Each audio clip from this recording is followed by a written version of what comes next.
എപ്പിസോഡിൽ എല്ലാവർക്കും സ്വാഗതം. ഇന്ന് നമുക്ക് ഇവിടെ ക്ലാസ് എടുക്കാൻ വന്നിരിക്കുന്നത് നമ്മുടെ പ്രിയപ്പെട്ട റസാഖ് സാറാണ്. സാർ ഖത്തറിൽ ഹെൽത്ത് ഇൻഫർമേഷൻ മാനേജറായിട്ട് സൂപ്പർവൈസറായിട്ട് ജോലി ചെയ്യാണ്. ഒരു കൺസൾട്ടന്റ് ക്ലിനിക്കൽ സൈക്കോളജിസ്റ്റ് കൂടിയാണ്. അതിനൊക്കെ അപ്പുറം ട്രെയിനർ കോഴ്സിലെ ബാച്ച്മേറ്റ് ആണ് ബാച്ച് 22-ല്. അപ്പം നമ്മുടെ ജീവിതത്തിൽ സംഭവിക്കുന്ന ഓരോ കാര്യങ്ങൾക്കും ഓരോ കാരണങ്ങളുണ്ട് അല്ലേ? എല്ലാത്തിനും ഓരോ കാരണങ്ങളുണ്ട്. അപ്പം അതിനെക്കുറിച്ചാണെന്ന് സാറിൻ്റെ ക്ലാസ്. അപ്പം അതിനായിട്ട് റസാഖ് സാറിനെ സ്നേഹത്തോടെ ക്ഷണിക്കുന്നു. അതോടൊപ്പം മോർണിംഗ് സർക്കിൾ കേൾക്കാനായിട്ട് വന്നിട്ടുള്ള എല്ലാവർക്കും സ്വാഗതം. സാർ, നമുക്ക് സ്റ്റാർട്ട് ചെയ്യാം. Okay. Good morning all. Thank U Rauf sir, നല്ല ഇൻട്രോ തന്നതിൽ. എല്ലാവർക്കും ഒരിക്കൽ കൂടി മനോഹരവും സന്തോഷകരവുമായ ഒരു പുലരി ആശംസിക്കുന്നു. എന്നെ പ്രത്യേകിച്ച് പരിചയപ്പെടുത്തേണ്ട കാര്യമില്ല, റൌഫ് സാർ പറഞ്ഞു. എന്നാലും എൻ്റെ പേര് അബ്ദുൾ റസാഖ്, ഞാൻ ഖത്തറിൽ നിന്നാണ്, സ്വദേശം ആലുവ. ഇന്ന് ഞാനിവിടെ അവതരിപ്പിക്കുന്ന ടോപ്പിക് മിസ്റ്ററി ഓഫ് കോസാലിറ്റി എന്നുള്ളതാണ്. അപ്പോൾ നമ്മുടെ ലോകത്ത് സംഭവിക്കുന്ന ഓരോ കാര്യത്തിനും പല കാരണങ്ങളും അതിൻ്റെ പിന്നിൽ പല നിഗൂഢമായ രഹസ്യങ്ങളും നമുക്ക് കാണാം. നമ്മുടെ നിത്യജീവിതത്തിൽ പോലും നമുക്ക് പല അനുഭവങ്ങളും നമുക്ക് നേരിടാറുണ്ട്. The law of cause and effect എന്നുള്ള ഒരു തിയറിയാണ് ഈ പ്രകൃതി പോലും ഫോളോ ചെയ്യുന്നത്. സയന്റിഫിക്കലി ആയാലും പ്രകൃതി ആയാലും നമ്മുടെ നിത്യജീവിതത്തിൽ പോലും ഈ ഒരു തിയറി ബേസ് ചെയ്തുകൊണ്ടാണ് നമ്മളുടെ ജീവിതം മുന്നോട്ട് പോകുന്നത്. അപ്പൊ നമുക്കറിയാം, ഒരു വിറക് കത്തിച്ചാൽ അത് ചാരമായി മാറും. അവിടെ ചാരം എന്നുള്ളത് ഒരു എഫക്റ്റും അതിന് കാരണമായ തീ എന്നുള്ളത് ഒരു കോസുമാണ്. പക്ഷെ നമുക്ക് പലപ്പോഴും എഫക്റ്റ് മനസ്സിലായാൽ പോലും കോസ് കണ്ടുപിടിക്കാൻ നമ്മളുടെ മനുഷ്യന്റെ ബുദ്ധിയുടെ ഒരു പരിമിതി മൂലമോ അല്ലെങ്കിൽ നമ്മുടെ അറിവിന്റെ അഭാവം മൂലമോ നമുക്ക് പലപ്പോഴും കഴിയാറില്ല. ഇന്ന് പലപ്പോഴും നമുക്ക് ചെറുതും വലുതുമായ പല മിസ്റ്ററി ഓഫ് കോസ്, അതായത് പല കാര്യത്തിൻ്റെയും ആൻസർ നമുക്ക് ഇതുവരെയും കണ്ടെത്താൻ കഴിഞ്ഞിട്ടില്ല. ഇപ്പൊ ഉദാഹരണം, നിങ്ങൾക്കറിയാം ബർമുഡ ട്രയാങ്കിൾ കേട്ടിട്ടുണ്ടാവും, എല്ലാവരും കേട്ടിട്ടുണ്ടോ റൌഫ് സാർ? അതെ അതെ, അതെ അതെ, ഒരു 1945 ആണെന്ന് തോന്നുന്നു, അമേരിക്കയുടെ 5 വിമാനങ്ങളാണ് ഈ ഒരു സ്ഥലത്ത് വെച്ചിട്ട് അപ്രത്യക്ഷമായത്. പിന്നെ അതിനുശേഷം ഒരു സമാനമായ പല അപകടങ്ങളും ആ ഒരു മേഖലയിൽ ഉണ്ടായിട്ടുണ്ട്. പക്ഷെ ഇപ്പോഴും അതിന്റെ പിന്നിലുള്ള ഒരു രഹസ്യം നമുക്ക് ഇതുവരെയും കണ്ടെത്താൻ കഴിഞ്ഞിട്ടില്ല. അതുപോലെ തന്നെ ഇപ്പോൾ ചെറിയൊരു ഉദാഹരണം എടുത്താൽ പോലും തന്നെ നമ്മൾ നിത്യവും പലപ്പോഴും നമ്മുടെ കുട്ടികളോട് അല്ലെങ്കിൽ കുട്ടികൾ നമ്മളോട് ചോദിക്കാറുള്ള ഒരു ചോദ്യമാണ്, കോഴിയാണോ കോഴിമുട്ടയാണോ ആദ്യം ഉണ്ടായതെന്ന്. സയന്റിഫിക്കലി പലപ്പോഴും പല ആൻസറുകളും പറയാറുണ്ടെങ്കിൽ പോലും ഇപ്പോഴും അങ്ങനെയുള്ള പല ചോദ്യങ്ങൾക്കും ഉത്തരം ഒരു ചോദ്യചിഹ്നമായിട്ട് നമ്മുടെ മുന്നിൽ അവശേഷിക്കുകയാണ്. അപ്പോ എന്താണ് ഈ ഒരു കാരണത്തിന്റെ നിഗൂഢതയെക്കുറിച്ച് നമുക്ക് മനസ്സിലാക്കാൻ നോക്കിക്കഴിഞ്ഞാൽ നമുക്ക് മനസ്സിലാക്കുന്നത്, നമ്മുടെ മനുഷ്യന്റെ ബുദ്ധി എന്ന് പറയുന്നത് വളരെ ലിമിറ്റഡ് ആണ്. നമ്മുടെ ലിമിറ്റഡ് സെൻസറി പെർസെപ്ഷന്, അതായത് നമ്മുടെ ഇന്ദ്രിയങ്ങൾക്ക് പലപ്പോഴും പല കാര്യങ്ങളും മെഷർ ചെയ്യാനോ അത് അതിന്റെ കാര്യങ്ങൾ മനസ്സിലാക്കാനോ നമ്മുടെ സെൻസറി ഓർഗൻസിന് കഴിയാറില്ല. പിന്നെ അതുപോലെ തന്നെ പല കാര്യങ്ങളും ഒരു നോൺ ലീനിയർ സ്റ്റേജ് എന്ന് പറയും, അതായത് ഒരു ചെയിൻ ഓഫ് കോഴ്സിന് അപ്പുറം പല വെബ് പോലെ ഇന്റർ കണക്റ്റഡ് ആയിരിക്കത്തില്ല, പല സോഴ്സുകളിൽ നിന്നായിരിക്കും അത് വരുന്നത്. പിന്നെ മൂന്നാമത്തെ നമ്മുടെ കോഗ്നിറ്റീവ് ലിമിറ്റ്, നമ്മുടെ ചിന്തയ്ക്ക് ഒരു പരിധിയുണ്ട്. പല പ്രപഞ്ച രഹസ്യങ്ങളും ഒരുപക്ഷെ നമുക്ക് അറിയാൻ കഴിയില്ല. നിങ്ങൾ പൗലോ കോയ്ലോയുടെ ആൽക്കമിസ്റ്റ് ആരെങ്കിലും വായിച്ചിട്ടുണ്ടോ? ഓക്കെ. പൗലോ കോയിലോയുടെ ആൽക്കമിസ്റ്റ് വായിച്ചാൽ നമുക്ക് മനസ്സിലാവും. അതിൽ സാന്റിയാഗോ എന്ന് പറയുന്ന ആ ഒരു അതിലെ കഥാപാത്രം താൻ കാണുന്ന ഒരു സ്വപ്നം, പലപ്പോഴായി താൻ കാണുന്ന ഒരു സ്വപ്നം, ഒരു പിന്നെ ഈജിപ്ഷ്യൻ പിരമിഡിന്റെ ഉള്ളിൽ ഒരു നിധി ഒളിഞ്ഞിരിക്കുന്നുണ്ട്. ആ നിധി കണ്ടെത്താൻ വേണ്ടിയിട്ട് അദ്ദേഹം നടത്തുന്ന ഒരു യാത്രയാണ്. ഈ യാത്രയിൽ ഉടനീളം അദ്ദേഹം ഒരുപാട് മെന്റേഴ്സിനെ പരിചയപ്പെടുത്തുന്നുണ്ട്. അതായത് ആൽക്കമിസ്റ്റ്, അതായത് ലോഹത്തെ ഉരുക്കി സ്വർണമാക്കി മാറ്റുന്ന ഒരു ആൽക്കമിസ്റ്റ്, പിന്നെ അതുപോലെ തന്നെ ഒരു തത്വജ്ഞാനിയായ ഒരു രാജാവ്, പിന്നെ ഒരു സ്ഫടിക വ്യാപാരി, അങ്ങനെ തുടങ്ങിയ പല മേഖലകളിലുള്ള ആളുകളെ അദ്ദേഹത്തിന്റെ യാത്രയിലൂടെ കണ്ടുമുട്ടുന്നുണ്ട്. സത്യത്തിൽ അവിടെ ഒരു നിധി എന്ന് പറയുന്നത് ഒരു സിംബോളിക് ആയിട്ടുള്ള ഒരു കാര്യമാണ്. അദ്ദേഹം ആ യാത്രയിൽ ഉടനീളം ഒരുപാട് കാര്യങ്ങൾ, പ്രപഞ്ചത്തിൽ ഒളിഞ്ഞു ഇരിക്കുന്ന ഒരുപാട് രഹസ്യങ്ങൾ അദ്ദേഹത്തിന് മനസ്സിലാക്കാൻ കഴിയണം. ലാസ്റ്റ് അദ്ദേഹം ആ ബുക്ക് വായിക്കുമ്പോൾ നമുക്ക് ഇൻട്രസ്റ്റ് ആയിട്ടുള്ള ഒരു കാര്യം, പ്രകൃതിയോട് പോലും അദ്ദേഹം പലപ്പോഴും സംസാരിക്കുന്നുണ്ട്. സൂര്യനോടാണെങ്കിലും മരുഭൂമിയിലൂടെ അയാൾ യാത്ര ചെയ്യുമ്പോൾ കാറ്റിനോട് സംസാരിക്കുന്നു. പക്ഷെ അവരെല്ലാവരും അവരുടെ ഒരു ലിമിറ്റേഷൻ അവിടെ ആളുമായിട്ട് പങ്കുവയ്ക്കുന്ന വളരെ മനോഹരമായ ഒരു ബുക്കാണ്. അത് വായിക്കുന്ന ആളുകൾക്ക് അവരുടെ ആ മനോ ഇംഗിതം അനുസരിച്ചിട്ട് നമുക്ക് ഏത് രീതിയിലും അത് നമുക്ക് എക്സ്പ്ലെയിൻ ചെയ്യാൻ കഴിയും. അപ്പോൾ ഈ ഒരു ക്ലാസ്സിലായിട്ട് ഞാൻ നിങ്ങളോട് പറയുന്നു, പറ്റുന്നവർ പരമാവധി ആ ബുക്ക് വായിച്ചു കഴിഞ്ഞാൽ നമുക്ക് ആ പ്രപഞ്ചത്തിന്റെ രഹസ്യം, കുറെ കാര്യങ്ങൾ നമുക്ക് എങ്ങനെയാണ് ആ പൗലോ കോയിലോ അതിലൂടെ അവതരിപ്പിച്ചതെന്ന് മനസ്സിലാക്കാൻ കഴിയും. ഞാനൊരു സാന്ദർഭികമായിട്ട് പറഞ്ഞത് മാത്രം. പിന്നെ ഈ അടുത്ത കാലത്തായിട്ട് നമ്മൾ കഴിഞ്ഞ ജൂൺ മാസത്തിലാണെന്ന് തോന്നുന്നു, നമ്മുടെ ഇന്ത്യയിലൊരു ഫ്ലൈറ്റ് ക്രാഷ് ഉണ്ടായിരുന്നു. ഓർക്കുന്നുണ്ടോ? അഹമ്മദാബാദിൽ നിന്ന് ലണ്ടനിലേക്ക് പോകുന്ന യാത്ര. അതെ അതെ. അപ്പോൾ ആ യാത്രയിൽ ഒരാൾ മാത്രം അവിടെ രക്ഷപ്പെടുകയും പിന്നെ ബാക്കിയുള്ള ഒരു 200 അബോവ് ആളുകൾ ആ സ്പോട്ടിൽ തന്നെ മരണമടയുകയും ചെയ്തു. നമ്മൾ ന്യൂസ് പേപ്പറിൽ വായിച്ചു, ഈ ഒരു ഫ്ലൈറ്റിൽ യാത്ര ചെയ്യാൻ പറ്റാത്ത ഒരു മലയാളി ഫാമിലി, അവർക്ക് ആ ഒരു ഫ്ലൈറ്റ് ഡിലേ ആയിപ്പോൾ ഉണ്ടാവുന്ന ഒരു മാനസിക സംഘർഷം, അവരന്ന് പിന്നെ റോഡ് ട്രാഫിക് മൂലം പിന്നെ കറക്റ്റായിട്ട് ചെക്കിങ് ഇൻ ചെയ്യാൻ പറ്റാത്തതിന്റെ പേരിൽ ആ ഫ്ലൈറ്റ് മിസ്സാവുകയാണ് ചെയ്തത്. പക്ഷെ നിമിഷങ്ങൾക്കകം അവരുടെ ആ ഒരു മാനസിക സംഘർഷം, ആ ഒരു വാർത്ത കേട്ടതിന് ശേഷം അവർക്ക് ആശ്വാസമാണ് ഉണ്ടായത്. അപ്പൊ ആ സമയത്ത് അവര് സ്വയം പിന്നെ കുറ്റം പറയുകയോ അല്ലെങ്കിൽ മറ്റുള്ളവരെ ഒരുപക്ഷെ അവരുടെ കുറ്റങ്ങൾ അടിച്ചേൽപ്പിക്കുകയോ ചെയ്തിട്ടുണ്ടാകാം. ഇത് law of cause and effect എന്നുള്ള ആ ഒരു നമുക്ക് ആ ഒരു വിശ്വാസമുണ്ടെങ്കിൽ, നമുക്ക് എന്തൊരു പ്രതിസന്ധി വരികയാണെങ്കിലും നമുക്ക് അതിൽ വിശ്വസിക്കുകയാണെങ്കിൽ പലപ്പോഴും പല നമ്മുടെ പ്രതിസന്ധികളെയും നമുക്ക് വിശാല മനസ്കതയോടുകൂടി ഹാൻഡിൽ ചെയ്യാൻ കഴിയും. ഇനി ആ ഒരു വിശ്വാസം ഇല്ലാത്ത ആളുകളാണ് നമ്മൾക്ക് പരസ്പരം കുറ്റപ്പെടുത്തുകയും ചെയ്യുന്നത്. ഒരുപക്ഷെ ഇവർക്ക് ആ ഒരു സിറ്റുവേഷൻ ഇവൻ അറിയാൻ പാടില്ലെങ്കിൽ പോലും, ഇങ്ങനെ ഒരു സംഭവം നടക്കുന്നില്ല എന്ന് അറിയില്ലെങ്കിൽ പോലും അവർ ആ ഒരു സമീപനത്തെ, ഓക്കെ ഞങ്ങൾക്ക് അതിൽ പെടാത്തത് ഞങ്ങളുടെ ഭാഗ്യം, അത് എന്തെങ്കിലും അതിലൊരു തിന്മയുണ്ടാകും എന്ന് വിചാരിക്കുകയാണെങ്കിൽ അവിടെ അവർക്ക് മെന്റലി റിലാക്സ് ചെയ്യാമായിരുന്നു.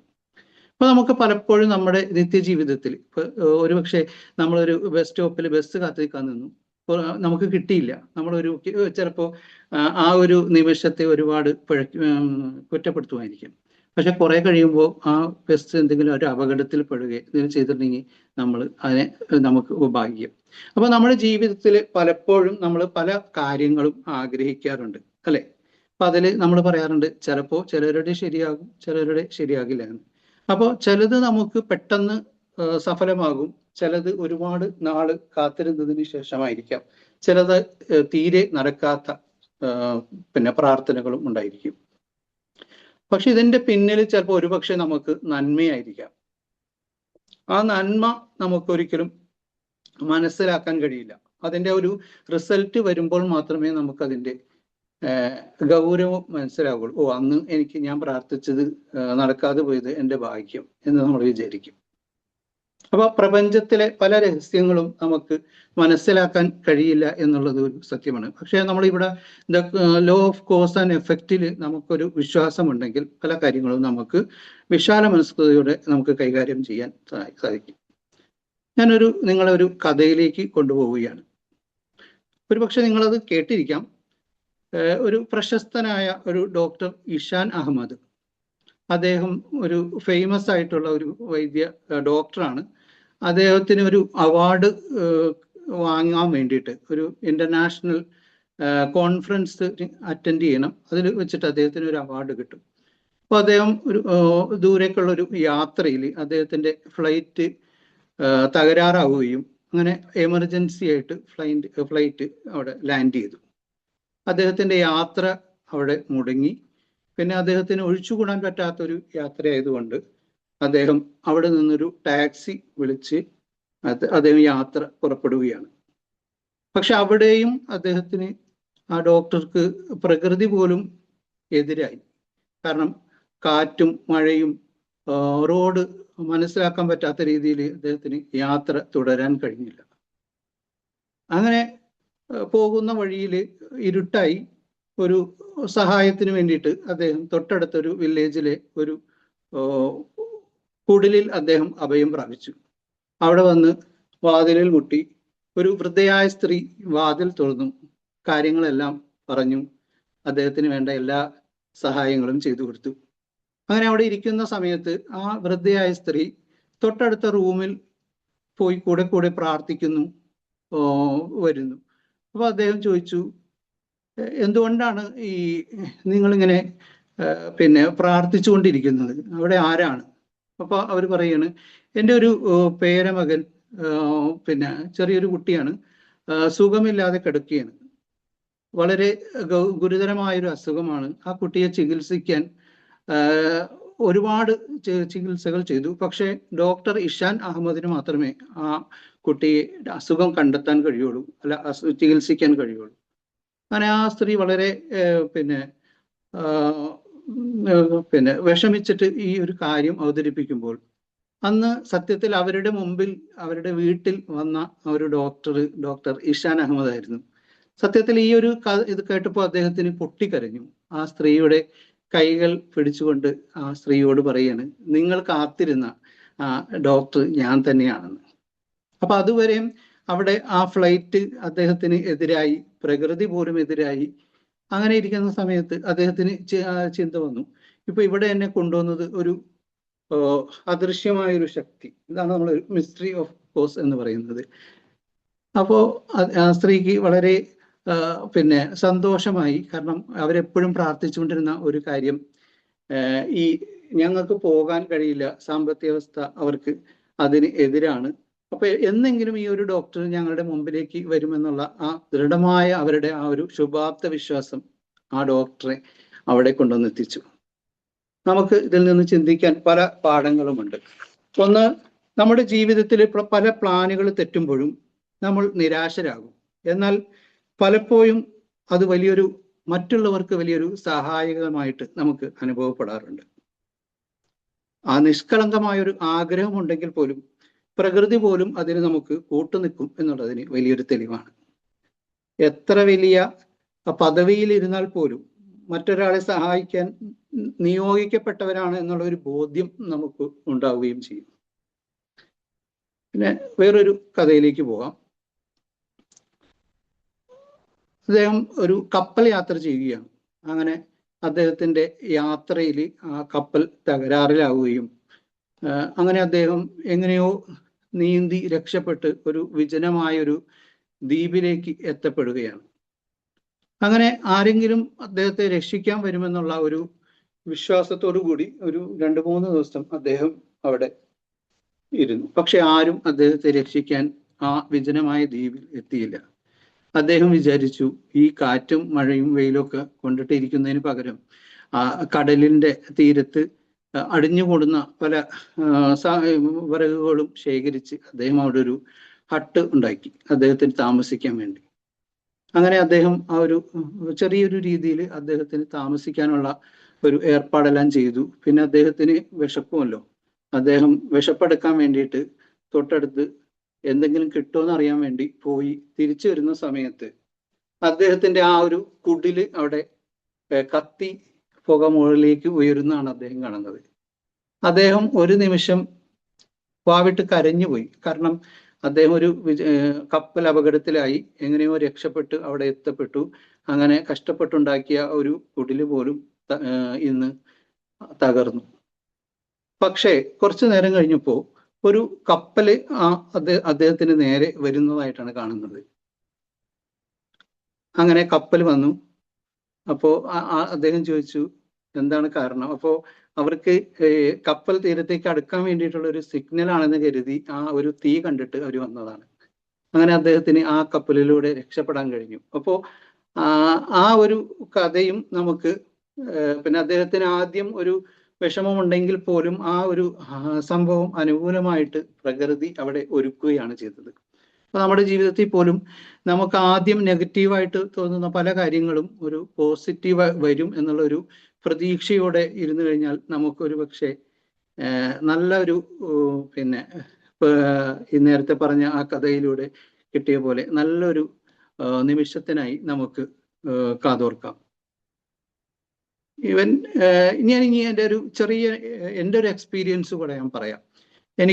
ഞാൻ ആദ്യമായിട്ട് മിഡിൽ ഈസ്റ്റിൽ വരുന്ന സമയത്ത് ഒരു 1 ഇയർ അല്ല, ഒരു 8 months ഒക്കെ ആയി. അപ്പൊ എനിക്ക് നാട്ടിൽ നിന്ന് ഒരു കോള് വന്നു. പിന്നെ നിനക്കൊരു പോസ്റ്റ് വന്നിട്ടുണ്ട്, ഇപ്പൊ എത്രയും പെട്ടെന്ന് നാട്ടിലേക്ക് ഒന്ന് വരണമെന്ന്. അപ്പോൾ സത്യത്തിൽ ആ ലെറ്റർ നാട്ടിൽ കിട്ടിയിട്ടും പൊളിച്ച് അത് ഓപ്പൺ ചെയ്ത് നോക്കിയിരുന്നില്ല. എൻ്റെ ബ്രദറിൻലോ വീട്ടിൽ വന്ന സമയത്താണ് നോക്കിയപ്പോൾ അതെനിക്കൊരു അപ്പോയിൻമെന്റ് ലെറ്റർ ആയിരുന്നു. ഗവൺമെന്റ് സർവീസിൽ ഡയറക്റ്റ് റിക്രൂട്ട്മെന്റ് ആണ്. ജസ്റ്റ് ഞാനൊന്ന് വന്ന് തിരുവനന്തപുരത്തേക്കാണ് അത് ചെല്ലാൻ പറഞ്ഞിരിക്കുന്നത്, അങ്ങോട്ട് വന്നാൽ മതി. അപ്പൊ ഞാൻ ഓഫീസിൽ ജോലി ചെയ്തിരിക്കുന്ന സമയത്ത് ആണ് ഈ ഒരു കോള് വരുന്നത്. വേഗം ഞാൻ എൻ്റെ പിന്നെ മാനേജറോട് പറഞ്ഞു, എനിക്ക് അപ്രൂവൽ കിട്ടി. അതായത് ഇന്ന് വരികയാണെങ്കിൽ നാളെ ഉച്ചയ്ക്ക് 1 മണിക്ക് മുമ്പ് ഞാൻ അവിടെ എത്തപ്പെടണം. പിന്നെ അന്നൊരു ക്രിസ്മസ് ടൈം ആയതുകൊണ്ട് ഫ്ലൈറ്റ് ടിക്കറ്റ് ഒക്കെ കിട്ടാനുള്ള ഒരു ബുദ്ധിമുട്ടും കാര്യങ്ങളൊക്കെ ഉണ്ടായി. പക്ഷെ എൻ്റെ കമ്പനി എനിക്ക് ബോംബെ വരെയുള്ള ടിക്കറ്റ് എടുത്തു തന്നു. പിന്നെ ബോംബെന്ന് തിരുവനന്തപുരത്തേക്ക് ഞാൻ തന്നെ ടിക്കറ്റ് എടുക്കണമായിരുന്നു. അങ്ങനെ പിന്നെ ഞാൻ ബോംബെ വരെ എത്തി. പിന്നെ ബോംബെന്ന് ഞാൻ ഡൊമസ്റ്റിക് എയർപോർട്ടിലേക്ക് വന്നു. ഒരുപാട് ട്രൈ ചെയ്തു എനിക്കൊരു ടിക്കറ്റ് കിട്ടാൻ വേണ്ടി. അപ്പോൾ സമയമുണ്ട്, കാരണം അന്നൊരു രാത്രിയുമുണ്ട്, പിറ്റേന്ന് പകലുമുണ്ട്. അപ്പോൾ ഞാൻ തൊട്ടടുത്തുള്ള ഒരു അക്ബർ ട്രാവൽസ് ഉണ്ടായിരുന്നു, അവിടെ അന്വേഷിച്ചപ്പോൾ അവർ പറഞ്ഞു ഇന്ന് രാത്രി 12 മണിക്കൊരു തിരുവനന്തപുരത്തേക്ക് ഒരു ഫ്ലൈറ്റ് ഉണ്ട്. അപ്പോൾ അതിൽ ആരെങ്കിലും ക്യാൻസൽ ആയി കഴിഞ്ഞാൽ നിനക്ക് അവിടെ എത്തപ്പെടാം. അങ്ങനെ ഞാനൊരു നല്ലൊരു പ്രതീക്ഷയോടുകൂടി കാത്തിരിക്കുന്നു. അങ്ങനെ 12 മണിയായപ്പോൾ അദ്ദേഹം പറഞ്ഞു ഈ ഫ്ലൈറ്റ് ഫുള്ളാണ്. അന്ന് എല്ലാ ദിവസവും 1-2 ആളുകൾ ക്യാൻസൽ ചെയ്യാറുണ്ട്, പക്ഷേ അന്ന് ആരും ആ ഫ്ലൈറ്റിൽ ക്യാൻസൽ ചെയ്തില്ല. അപ്പൊ അവിടെയും വിധി എനിക്ക് പ്രതികൂലമായിരുന്നു. പക്ഷെ ഞാൻ എൻ്റെ വിശ്വാസം കൈവിട്ടില്ല. ഞാൻ അവിടെ എയർപോർട്ടിൽ തന്നെ വെയിറ്റ് ചെയ്തു. പിന്നെ അദ്ദേഹം പറഞ്ഞു നാളെ 11 മണിക്കൊരു ഫ്ലൈറ്റ് ഉണ്ട്, അത് ബിസിനസ് ക്ലാസ് ആണ്. നോർമലി പിന്നെ അത്ര റഷ് ഒന്നും ഇല്ലാത്ത ടൈമിൽ ഒരു 5,000 ഒക്കെ താഴെ ആവുള്ളൂ. പക്ഷെ അന്നത്തെ ദിവസം അദ്ദേഹം പറഞ്ഞു പിന്നെ ഒരു എമൗണ്ട് ആവും. എൻ്റെ കയ്യിലാണെങ്കിൽ ലിമിറ്റഡ്, ഞാൻ എമർജൻസിയിൽ പോകുന്നതാണ്, അപ്പോൾ ലിമിറ്റഡ് ക്യാഷ് മാത്രമേ ഉള്ളൂ. അപ്പോൾ കയ്യിലിരുന്ന പൈസ മൊത്തം കൊടുത്ത് ഞാൻ ആ ഒരു ടിക്കറ്റ് എടുത്തു. എന്തായാലും ആ ഒരു ജോലിയാണല്ലോ ഇമ്പോർട്ടൻ്റ്. അപ്പോൾ നാട്ടിൽ ഡോക്യുമെൻ്റ് ഒക്കെ കൊണ്ടുവന്ന് എൻ്റെ ബ്രദർ അവിടെ എയർപോർട്ടിൽ വെയിറ്റ് ചെയ്യുന്നുണ്ട്. അങ്ങനെ ഞാൻ അവിടെ എയർപോർട്ടിൽ തന്നെ വെയിറ്റ് ചെയ്തു, കാത്തിരുന്നു. പിന്നെ പിറ്റേന്ന് 11 മണിയായി. 11 മണിക്ക് അവിടെ നിന്ന് ഫ്ലൈറ്റ് എടുത്താൽ 12-12:30 മണിക്ക് അവിടെ എത്തും എന്നുള്ളൊരു പ്രതീക്ഷ.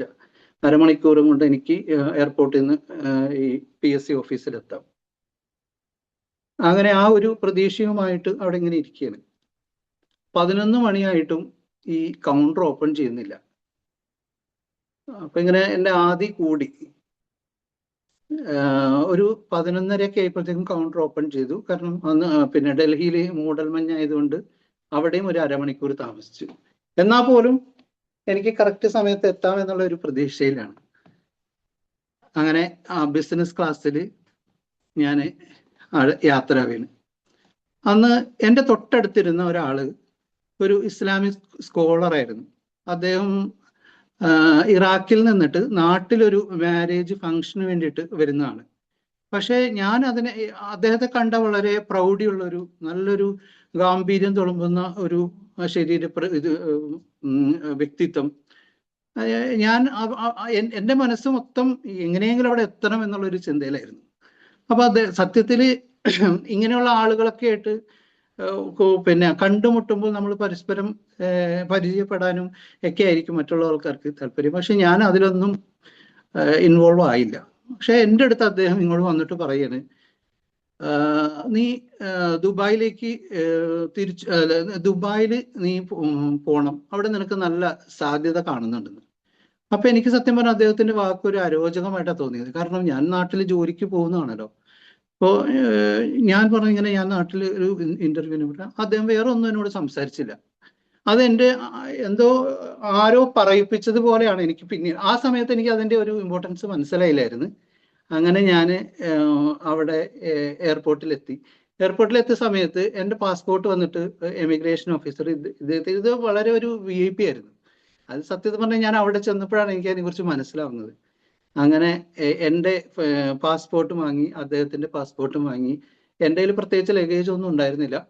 ഞാൻ അവിടെ എയർപോർട്ടിൽ വന്നപ്പോൾ എൻ്റെ എല്ലാ ഇമിഗ്രേഷനും എല്ലാ കാര്യങ്ങളും കഴിഞ്ഞ് അപ്പോൾ അദ്ദേഹം എൻ്റെ അടുത്ത് ഒന്ന് ഹെൽപ്പ് ചെയ്യാൻ പറ്റുമോ എന്ന് ചോദിച്ചു. ഞാൻ അദ്ദേഹത്തിൻ്റെ ബാഗ് എടുത്തിട്ട് ഇങ്ങനെ എയർപോർട്ടിലേക്ക് പുറത്തു വരുമ്പോൾ കാണുന്ന കാഴ്ച, ഒരുപാട് ആളുകൾ അദ്ദേഹത്തെ ഇങ്ങനെ കാത്തു നിൽക്കുകയാണ്. അപ്പൊ എനിക്ക് മനസ്സിലായി ഇതൊരു കാര്യപ്പെട്ട ഒരാളാണ്. അപ്പൊ എൻ്റെ ബ്രദർ ഇങ്ങനെ വളരെ ആശ്ചര്യത്തോട് ഇങ്ങനെ നോക്കി നിൽക്കുകയാണ്, ഞാൻ ആരുടെ കൂടെയാണ് ഇങ്ങനെ വരുന്നതെന്ന്.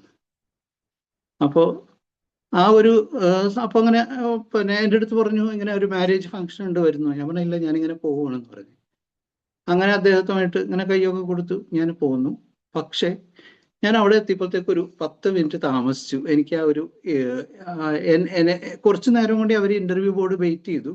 പക്ഷെ അവിടെ ചെന്നപ്പോൾ അവർ പറഞ്ഞ് തൻ്റെ ഒരു നല്ലൊരു ചാൻസ് നഷ്ടപ്പെട്ടു. എനിക്ക് തൊട്ട് പിന്നിലുണ്ടായിരുന്ന ഒരാള് അതിൽ കയറി കൺഫർമേഷനായി, ഇനി ആ ഒരു ചാൻസ് കിട്ടില്ല. പിന്നെ അവിടെ PSC ചെയർമാൻ ഒരു ലെറ്റർ ഒക്കെ കൊടുത്താൽ ഒരു പക്ഷെ അവർ ഫ്ലൈറ്റ് ഡിലേ ആണെന്നൊക്കെ പറഞ്ഞാൽ സമ്മതിക്കുമായിരിക്കും. അങ്ങനെ ട്രൈ ചെയ്തു. പക്ഷെ നമ്മുടെ ജീവിതത്തിൽ ആ ഒരു സംഭവം ഒരു പക്ഷെ അല്ല, എനിക്കത് പക്ഷെ ഒരു പോസിറ്റീവായിട്ടാണ് പിന്നീട് എനിക്ക് അനുഭവപ്പെട്ടത്. കാരണം പിന്നീട് ഞാൻ ഗൾഫിൽ വന്നു, ഞാൻ തിരിച്ച് ദുബായി തന്നെ പോയി. അദ്ദേഹം പറഞ്ഞ പോലെ തന്നെ എനിക്കൊരു നല്ലൊരു ജോലി കിട്ടി. അപ്പൊ പിന്നീടാണ് എനിക്ക് അതിനെ കുറിച്ചിട്ട് മനസ്സിലാകുന്നത്. അപ്പൊ എൻ്റെ മദർ എപ്പോഴും പറയുമായിരുന്നു, നീ ആ ഒരു ജോലി നഷ്ടപ്പെട്ടതിന്റെ പേരിൽ മാനസികമായിട്ട് വിഷമിക്കരുത്, കാരണം മനസ്സ് തളർന്നു പോയി കഴിഞ്ഞാൽ പിന്നെ ഒരു ബുദ്ധിമുട്ടാകും. പക്ഷെ എനിക്ക് എൻ്റെ ഒരു ശരിക്കും നല്ലൊരു വിഷമം ഉണ്ടായിരുന്നു. കാരണം ആ സമയത്ത് പിന്നീടാണ് എനിക്ക് ആ ഒരു ചിന്ത വന്നത്, ഇദ്ദേഹം അന്ന് എന്നോട് പറഞ്ഞ ഒരു പക്ഷെ ദൈവമായിട്ട് എന്നെ കൊണ്ടുവന്നിട്ട് അദ്ദേഹത്തെ പറപ്പിച്ചത്. ആ ഒരു അദ്ദേഹത്തിന്റെ ഒരു വാക്കാണ് സത്യം പറഞ്ഞാൽ എനിക്ക് പിന്നെ മുന്നോട്ട് കൊണ്ടുപോകാനുള്ള ഒരു ധൈര്യമായിട്ട് വന്നത്.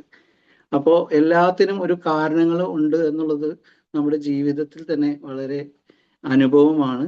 ഇത്രയും നേരം എന്നെ കേട്ടിരുന്ന എല്ലാവർക്കും ഒരുപാട് നന്ദി. നിങ്ങളുടെ അഭിപ്രായങ്ങളും നിങ്ങളുടെ അനുഭവങ്ങളൊക്കെ പങ്കുവയ്ക്കുക. Thank you so much.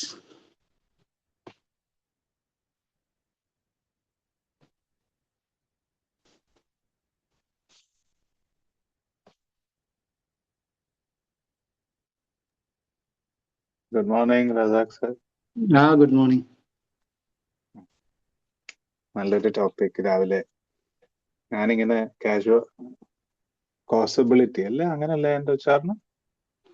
Mystery of causality. അത് കാഷ്വാലിറ്റി എന്ന് വായിക്കാൻ ചാൻസ് ഉണ്ട്. ഞാൻ ആദ്യം സത്യം പറഞ്ഞു സാറും ഇന്നലെ ആദ്യം ഞാൻ അങ്ങനെ വായിച്ച കേട്ടോ. അതെ മിക്ക ആൾക്കാരും മനസ്സിലാക്കി. പിന്നെ ഞാൻ ഒരു തവണ പോയിട്ട് അതിന്റെ ഉച്ചാരണം നോക്കി, കോസാലിറ്റി. സംഭവിക്കുന്നതെല്ലാം നല്ലതിന് എന്നുള്ളൊരു കോസ് ആൻഡ് എഫക്റ്റും ആ ഒരു ചിന്തയിൽ അതെ തീർച്ചയായും എല്ലാവരുടെയും ജീവിതത്തിൽ അങ്ങനെ ഓരോ കാര്യങ്ങൾ ഉണ്ടാവുന്നത്. ഞാനും ടോപ്പിക്കിന്റെ ഭാഗമായിട്ട് പറഞ്ഞിരുന്ന ഒരു കാര്യമാണ്, നമുക്ക് എപ്പോഴും ആ ഒരു ബിലീഫ് നമുക്ക് ചേർത്ത് പിടിക്കാൻ പറ്റുകയാണെങ്കിൽ ഒരിക്കലും നമുക്കൊരു വിഷമം തോന്നത്തില്ല. കേൾക്കാമല്ലോ അല്ലേ? അതെ കേൾക്കാം. ഓക്കെ. കാരണം ചില കാര്യങ്ങളുടെ ഒക്കെ റീസൺ എന്തുകൊണ്ടാണെന്ന് നമുക്ക് അന്നേരം മനസ്സിലാകത്തില്ല, പിന്നീട് മനസ്സിലാകത്തുള്ളൂ. ചിലപ്പം കുറച്ചധികം സമയം എടുത്തെന്നിരിക്കും എന്തുകൊണ്ടാണ് ജീവിതത്തിൽ ഒരു സംഭവം നടന്നതെന്നുള്ളത്.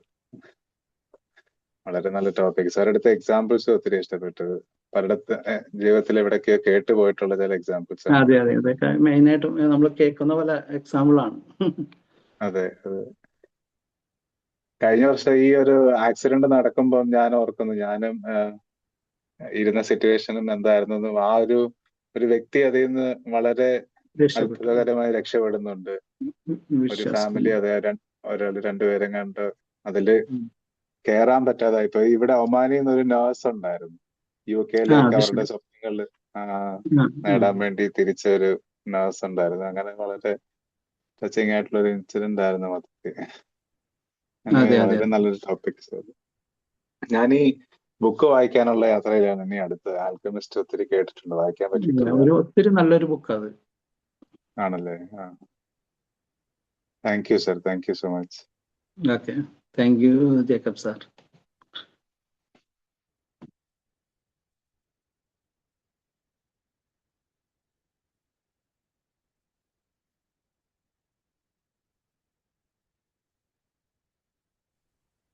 Good morning Razak sir. Good morning റവ് sir. നല്ല ക്ലാസ് ആയിരുന്നു അല്ലേ? ഓരോന്നിനും ഓരോ കാരണമുണ്ട് എന്നുള്ളതാണ് സാർ ആ ഡോക്ടറിന്റെ കഥ പറഞ്ഞത്. ഞാൻ മുമ്പ് വായിച്ചിട്ടുണ്ട്, പക്ഷെ അത് അവിടെ എത്തുന്നവരെ ഡോക്ടർക്ക് അറിയില്ല അല്ലെ എങ്ങോട്ടാണ് ഈ പോയിക്കൊണ്ടിരിക്കുന്നത്. അവിടെ എത്തുമ്പോഴാണ് മനസ്സിലാവുന്നത് അവിടെ ചെല്ലേണ്ട ഒരു നിയോഗം ആ ഡോക്ടർക്ക് ഉണ്ടായിരുന്നു എന്നുള്ളത്. എന്തായാലും സാർ പറഞ്ഞ 2 കഥകളും സാറിന്റെ എക്സ്പീരിയൻസും എല്ലാം നന്നായി, എന്താ പറയാ, കേൾക്കാൻ. താങ്ക് യു സാർ, നല്ലൊരു സെഷൻ ആയിരുന്നു. അപ്പൊ ഇനി ജീവിതത്തിൽ ഓരോന്ന് സംഭവിക്കുമ്പോൾ അതിൽ വിഷമിക്കാതെ എന്തോ ഭാവിയിൽ സംഭവിക്കാനുള്ള ഒരു നല്ല കാര്യത്തിന് വേണ്ടിയാണെന്ന് വിചാരിച്ചാൽ മതി. അതെ അതെ അതെ, തീർച്ചയായിട്ടും. Thank you sir. Thank you റവ് sir.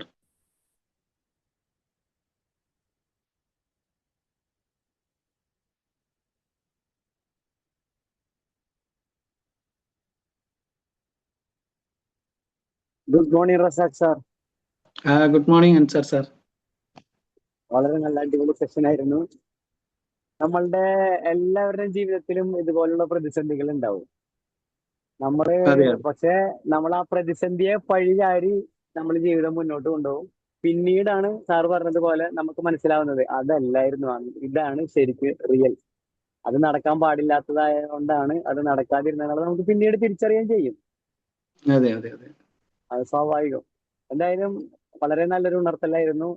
ഇനിയുള്ള പ്രതിസന്ധികളിലെങ്കിലും അത് വരാനിരിക്കുന്നത് ഒരു നല്ലതിന് വേണ്ടിയിട്ടാണെന്ന് നമ്മൾ മനസ്സിലാക്കാനുള്ള ഒരു ഉണർത്തല്. വളരെ നല്ല session.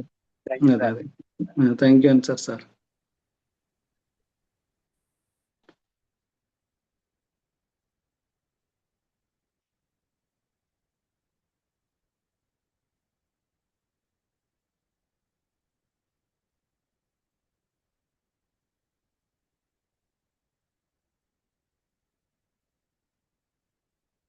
Good morning, sir. Hi, good morning.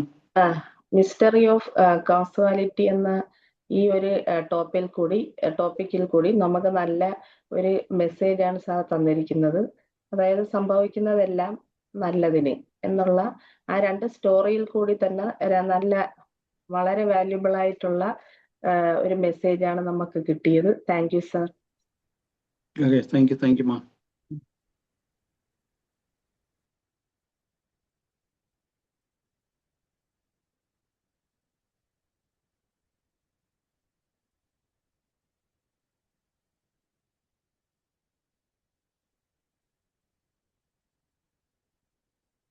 വേറെ ആരാളെ? അംബിക മാം കാണുന്നുണ്ടല്ലോ.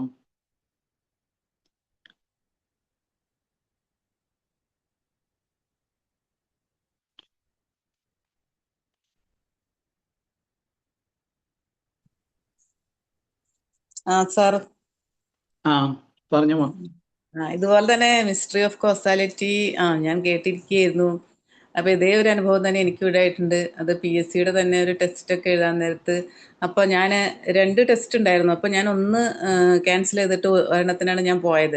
അപ്പോൾ ഒരെണ്ണം കാസർഗോഡ്, ഒരെണ്ണം തിരുവനന്തപുരമായിരുന്നു. അപ്പോൾ ഞാൻ തിരുവനന്തപുരത്തിന് പോയി. പക്ഷെ കാസർഗോഡ് എനിക്കത് എലിജിബിലിറ്റി ഉണ്ടായിരുന്നില്ല. അത് പിന്നീട് അത് ക്യാൻസലായി പോയായിരുന്നു. അപ്പം പിന്നെ എനിക്ക് മനസ്സിലായത് അത് നല്ലതിനായിരുന്നു. ഞാൻ ആദ്യം കാസർഗോഡ് പോകണം, അതാണ് നല്ല പോസ്റ്റ് എന്ന് വിചാരിച്ചിരുന്നായിരുന്നു. പക്ഷെ അതെനിക്ക് എന്തോ ഒരു ഞാനത് എൻ്റെ ക്വാളിഫൈഡ് അല്ലായിരുന്നു ആ ഒരു സമയത്ത്. അതുകൊണ്ട് അത് കിട്ടിയില്ലായിരുന്നു, കിട്ടൂലായിരുന്നു പിന്നീട്. അപ്പം എന്തായാലും ഞാൻ തിരുവനന്തപുരത്ത് പോയതുകൊണ്ടാണ് ഞാൻ PSCക്ക് എനിക്ക് കയറാൻ പറ്റിയത്. എന്നാൽ ഞാൻ എന്തായാലും അതുകൊണ്ട് ഞാൻ 30 കൊല്ലത്തെ സർവീസൊക്കെ ഉണ്ടായി. ഞാനിപ്പോൾ റിട്ടയർഡ് ആണ്. ഞാനിപ്പോൾ അത് ഓർത്തുപോയി ആ ഒരു കാര്യം. വളരെ ചെറുപ്പത്തിലുണ്ടായ ഒരു കാര്യമാണ്, പക്ഷെ ഇപ്പോൾ പെട്ടെന്ന് അത് ഓർത്തു. എല്ലാത്തിനും ഈ പറഞ്ഞ മാതിരി സാറ് പറഞ്ഞ മാതിരി ഒരു മീനിങ് ഉണ്ട് എന്ത് കാര്യമായാലും. അത് വളരെ സത്യം തന്നെയാണ്. ഓക്കെ, വളരെ നല്ലൊരു ടോപ്പിക്കായിരുന്നു സെലക്ട് ചെയ്ത്. ആരും അങ്ങനെ സെലക്ട് ചെയ്ത് കാണാത്തൊരു ടോപ്പിക്കാണ്. അപ്പൊ എന്തായാലും വളരെ നന്നായിരുന്നു സാറേ. നന്നായി. Okay, thank you. Thank you Ambikamma. Thank you so much sir. ഞാൻ പറഞ്ഞ പോലെ തന്നെ നല്ലൊരു ടോപ്പിക്കായിരുന്നു. ഞാൻ എപ്പോഴും ഓർക്കായിരുന്നു സാർ ഇങ്ങനെ പറയുമ്പോൾ. എൻ്റെ ഉമ്മ എപ്പോഴും പറയാറുണ്ട്, എന്തെങ്കിലും സംഭവിക്കുമ്പോൾ നല്ലതിനായിരിക്കും, അതിന്റെ പിന്നിൽ വേറെ എന്തെങ്കിലും ഉണ്ടാവും ഒക്കെ എപ്പോഴും പറയാറുണ്ട്. അതുപോലെ തന്നെ എനിക്ക് തോന്നുന്നു നമ്മുടെ ന്യൂട്ടന്റെ തിയറി ഇതിനായിട്ട് കണക്റ്റഡ് ആണല്ലേ. Every action there is A reaction. അതെ അതെ അതെ, കറക്റ്റ് ആണ് അത്. എന്തായാലും അടിപൊളിയായിരുന്നു ക്ലാസ്. നല്ല ഇൻട്രസ്റ്റിംഗ് ആയിരുന്നു കേട്ടോ ആ ടോപ്പിക്ക്. പിന്നെ ഞാൻ ആൽക്കമിസ്റ്റ് വായിച്ചിട്ടുണ്ട്. ആ സാർ പറഞ്ഞ പോലെ തന്നെ ആൽക്കമിസ്റ്റ് ഞാൻ 2 പ്രാവശ്യം വായിച്ചിട്ടുണ്ട്. ഓരോ പ്രാവശ്യം വായിക്കുമ്പോഴും നമുക്ക് അതിൽ നിന്ന് എന്തൊക്കെയോ കുറെ പുതിയ പുതിയ കാര്യങ്ങൾ നമുക്ക് കിട്ടും. അടിപൊളിയാണ്. അതെ അതെ, ആ ബുക്കിന്റെ ഒരു പ്രത്യേകത അങ്ങനെയാണ്. അതായത് നമ്മൾ ഇപ്പൊ ഒരു 10 പേര് വായിക്കണമെങ്കിൽ 10 രീതിയിൽ അതിനെ നമുക്ക് വ്യാഖ്യാനിക്കാൻ കഴിയും. അപ്പൊ ഞാനിപ്പോ ഏത് രീതിയിലാണ് ആ ബുക്ക് എൻ്റെ ഒരു കാഴ്ചപ്പാടനുസരിച്ച് ആ ബുക്ക് നമുക്ക് ഇന്റർപ്രറ്റ് ചെയ്യാൻ കഴിയും. ഇപ്പൊ ജേക്കബ് സാറ് വായിക്കണം എന്ന് പറഞ്ഞില്ല, അപ്പൊ ജേക്കബ് സാറിന്റെ കാഴ്ചപ്പാടിനും ആ ബുക്കിനെ വായിക്കാൻ കഴിയും. അത് ഭയങ്കര ഒരു നല്ലൊരു ബുക്കാണ് അത്, സത്യം.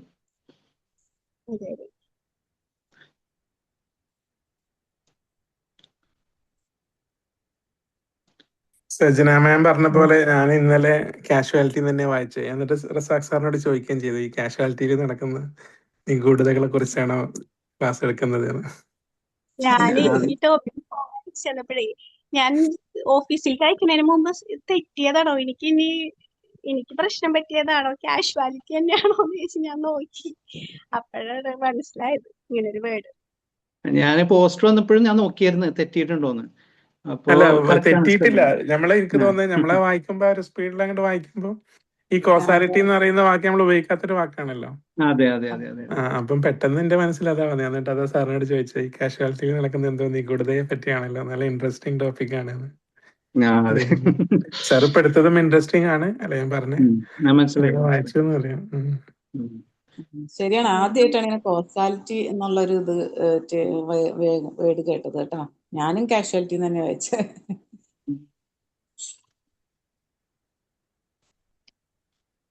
ഇനി ആരാ? Good morning Razak sir.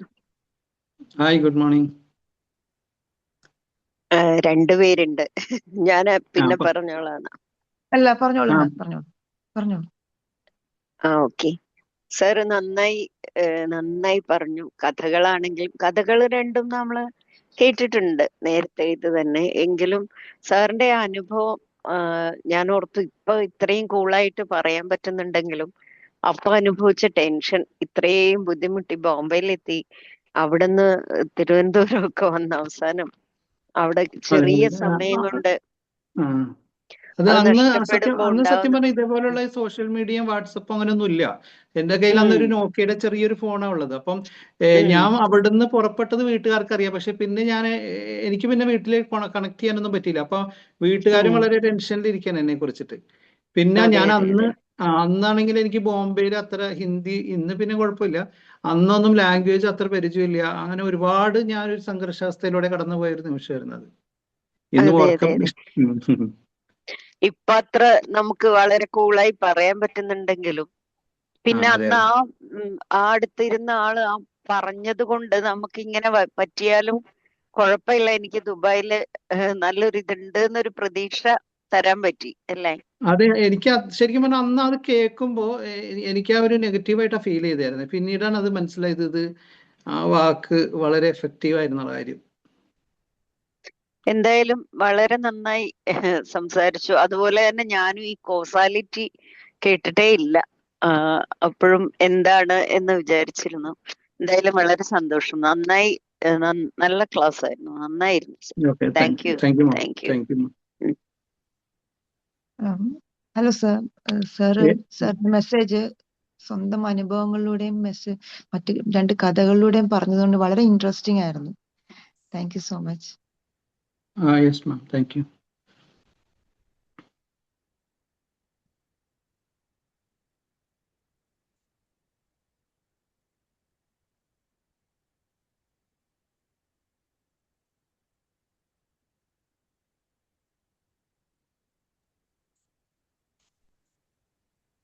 Susan ma'am ഇല്ല അല്ലേ? സൂസൻ മാമിന് പള്ളി പോകണം, എന്റെ മെസ്സേജ് ചെയ്തിരുന്നു.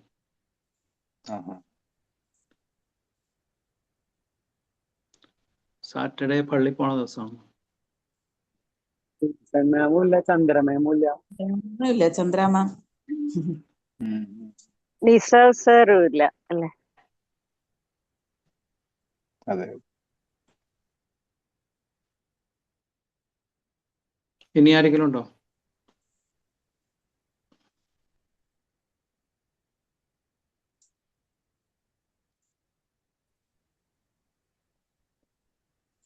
വൈൻഡപ്പ് ചെയ്യാല്ലേ സജന മാം? നമുക്ക് വൈൻഡപ്പ് ചെയ്യാം. പിന്നെ നമുക്ക് ഇപ്പോ ഈ ഫാസ്റ്റിംഗ് മന്ത് ആയതുകൊണ്ട് ഇനിയിപ്പോ നോമ്പ് തുടങ്ങാറായതുകൊണ്ടേ നമ്മൾ ക്ലാസ്സിന്റെ ടൈം ഒന്ന് ചെറുതായിട്ട് ബാങ്ക് കൊടുക്കുന്ന സമയമാണേ 5:40 ആക്കിയാലോന്നൊരു ആലോചനയിൽ ഉണ്ട് കേട്ടാ. കാരണം കറക്റ്റ് ബാങ്ക് കൊടുക്കുന്നത് 5:30 ഒരു 10 മിനിറ്റ് എങ്കിലും നമുക്ക് നിസ്കരിക്കാൻ വേണമല്ലോ. അപ്പൊ അങ്ങനെ ചിലപ്പോ നാളെ തൊട്ട് അങ്ങനെ ആയിരിക്കും.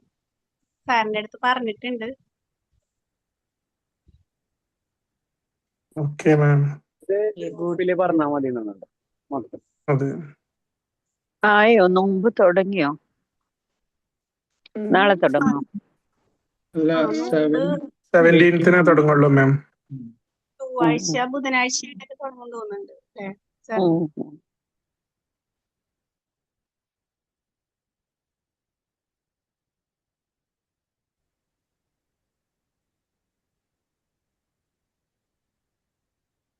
അപ്പൊ നമുക്ക് വൈൻഡപ്പ് ചെയ്യാലേ? അതെ, okay. Thank you. Thank you. Good day എല്ലാവർക്കും. Very nice day. Thank you. Thank you. Thank you all. Thank you. Thank U.